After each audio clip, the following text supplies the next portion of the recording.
Hello students, हम chapter number 2 polynomials जो है उसकी सेकंड एक्सरसाइज कर रहे हैं पिछले 2 वीडियोस से। अब उसका क्वेश्चन नंबर 2 हम करेंगे, जिसमें कहते हैं कि फाइंड अ क्वाड्रेटिक। देखिए, मैं आपको हमेशा कहती हूँ right the question because you will realise in the long run it makes lot of difference. Find a quadratic polynomial each with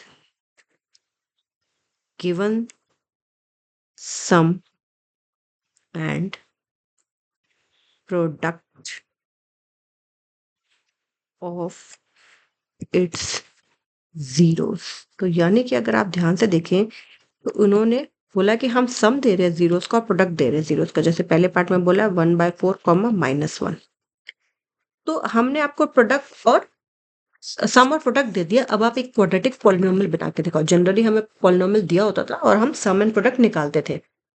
अब ये उल्टा किया हुआ है। तो देखिए, इसकी पहले हम एक जनरल इक्वेशन देख लेते हैं क्या बनती है। इसकी जनरल इक्वेशन आपको पता है ax² प्लस bx प्लस सी हमारी जनरल इक्वेशन बनती है, और अल्फा प्लस बीटा आपको पता है वो क्या होता है -b/a, और अल्फा बीटा क्या होता है c/a। तो अगर इस पूरी इक्वेशन को ax² plus bx plus c को बेसिकली अगर मैं a से डिवाइड करूं, ध्यान से देखना, ax² plus bx plus c को अगर पूरे को a से डिवाइड कर दे, ठीक है, और इसको फिर मैं ऐसे लिख दूं, हर टर्म को इंडिविजुअली ए से, बेसिकली जब पूरे के नीचे ए है तो इसका मतलब हर इंडिविजुअल टर्म के नीचे ए है। तो ये आ जाएगा x² plus b/a x plus c/a। अब ध्यान से देखो, क्या मैं इसको माइनस ऑफ माइनस b/a लिख सकती हूँ?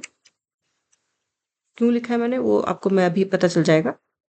क्योंकि ये चीज क्या होती है, सम होती है और ये होती है प्रोडक्ट। तो यानी कि ये क्या आ गया, ये माइनस बाहर का, क्योंकि मुझे माइनस b/a बनाना था। सम माइनस b/a होता है, ये sum of zeros into x plus product of zeros. ठीक है, तो यानी कि हमारे पास एक जनरलाइज्ड फॉर्म पॉलिनोमियल की ये भी आ गई कि x² माइनस sx, s मतलब sum of the zeros, plus p which is product of the zeros. क्या आ गया, x² minus sum of x plus p। But generally अब आप देखेंगे हम उसको लिखते ऐसे हैं। कैसे लिखते हैं कि k हम आगे इसलिए लिखेंगे k into x² minus sx plus p, क्योंकि अभी आप देखोगे किस तरह से, क्योंकि एक हो गया ये, एक इक्वेशन होगी ये। अगर मैं इसी इक्वेशन को जो भी आपके पास आएगी ये k x² minus sx p, इसको किसी नंबर से मल्टीप्लाई करूं तो वो भी वैसा उसके रूट्स भी वही होंगे, उसके जीरोस भी वही होंगे। 3 से मल्टीप्लाई कर दूंगी उस इक्वेशन पॉलिनोमियल को तो उसके रूट्स भी, उसके जीरोस भी वही होंगे। अब हमारे पहला क्वेश्चन में कहते हैं कि सम जो है वो है 1/4 और प्रोडक्ट है -1। अगर मैं इसी इक्वेशन को ले लूं, ठीक है, तो x² minus sx plus p, ये हमारा फॉर्मूला। x² की जगह x², सम की जगह -1/4x प्लस p है -1, तो वो हो जाएगा -1 प्लस -1 करेंगे तो -1। लेकिन अब देखो, हमें ना पॉलिनोमियल में हमें कोशिश करनी है कि हमारे पास कुछ भी ये अपॉन में ना हो, लेकिन कुछ भी हमारे पास अपॉन में ना हो। तो अब अगर हम इसका एलसीएम ले लेंगे तो ये आ जाएगा 4x² minus x minus 4 whole upon 4। ठीक है, अब हमें इस 4 को हटाना है, इस 4 को हटाना है। इसीलिए इसीलिए मैं आपको बता रही हूँ कि हम इस क्वेश्चंस को कैसे करते हैं।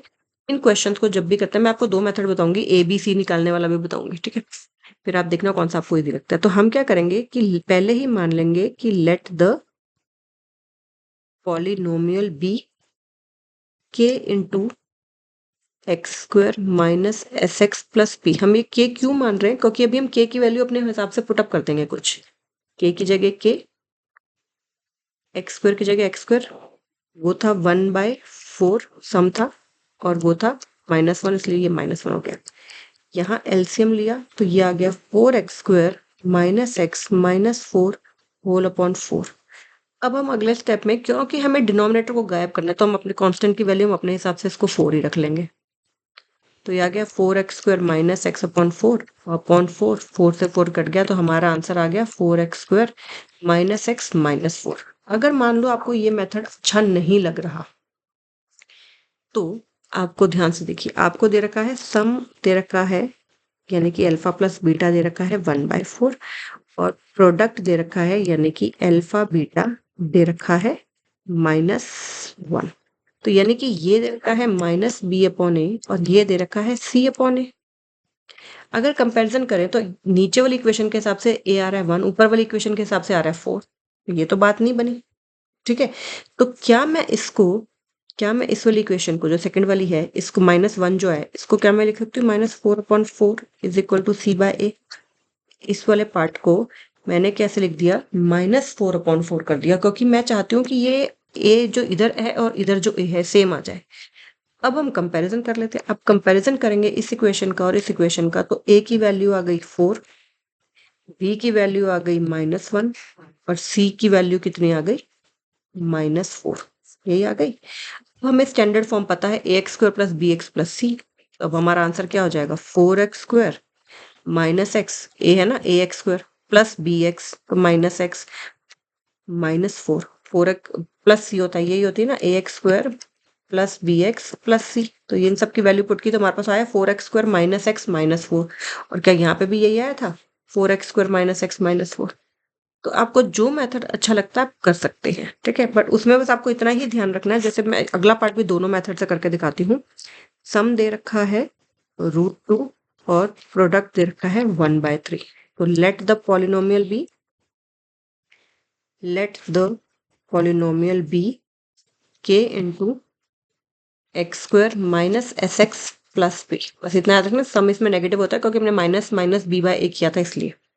तो ये आ गया k इंटू x² माइनस सम की जगह √2x प्लस p की जगह 1/3।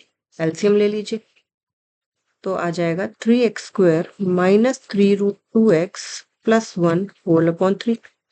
k की वैल्यू क्या पुट कर देंगे अब, 3। k की वैल्यू 3 पुट कर देते हैं तो 3x² माइनस 3√2x प्लस 1 होल/3 और ये 3 ये कट जाएगा तो हमारे पास कितना आ गया, 3x² minus 3√2x plus 1। x जो है √2 के बाहर है, ठीक है? ये हो गया। अब उस वाले मेथड से जो दूसरा मेथड है कि हमें सम दे रखा है √2 यानी कि which is equal to -b/a। Product हमें दे रखा है 1/√3 विच इज c/a।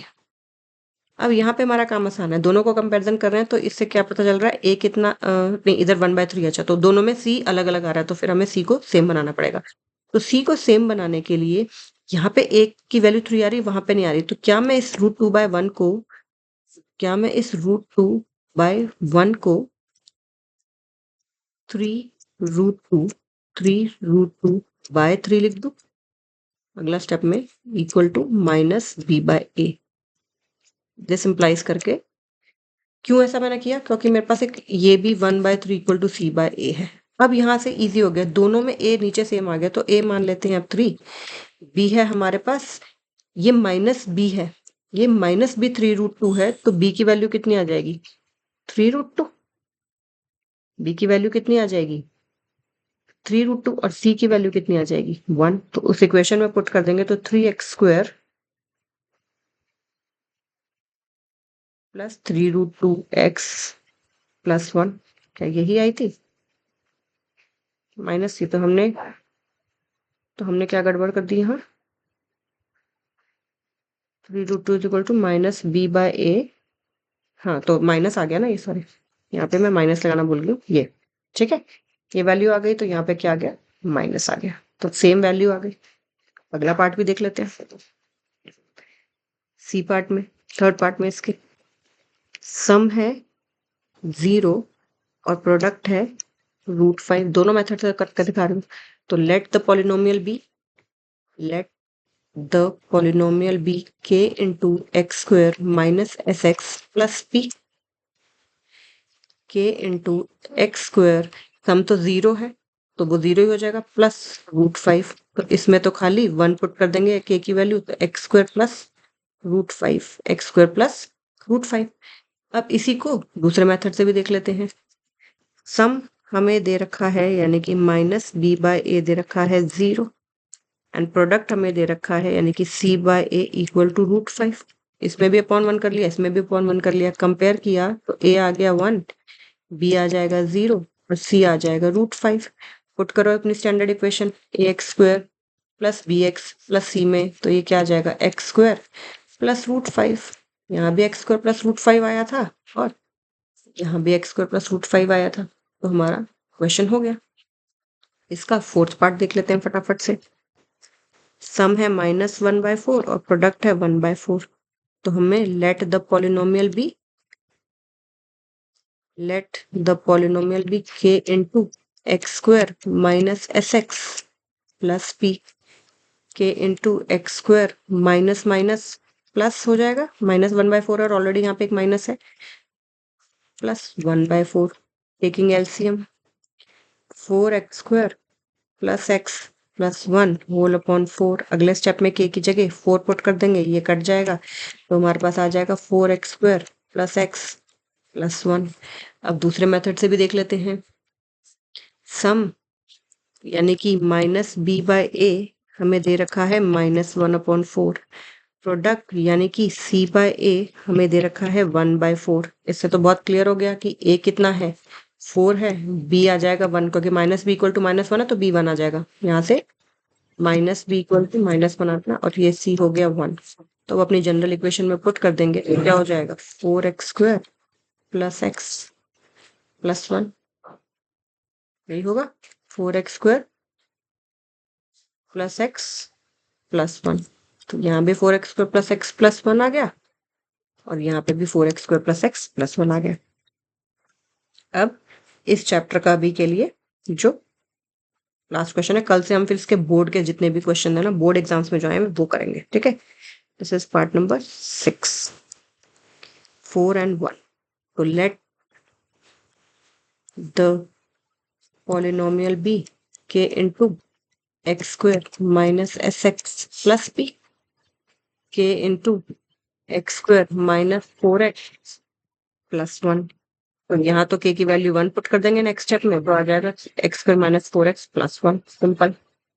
अब दूसरा देखते हैं। सम इज इक्वल टू -b/a, जो कि उन्होंने दे रखा है 4। प्रोडक्ट इक्वल टू c/a, जो कि दे रखा है 1। तो इससे कंपैरिजन करेंगे तो a आ जाएगा 1, b आ जाएगा -4, क्योंकि -b = 4 है तो b = -4 एंड c = 1।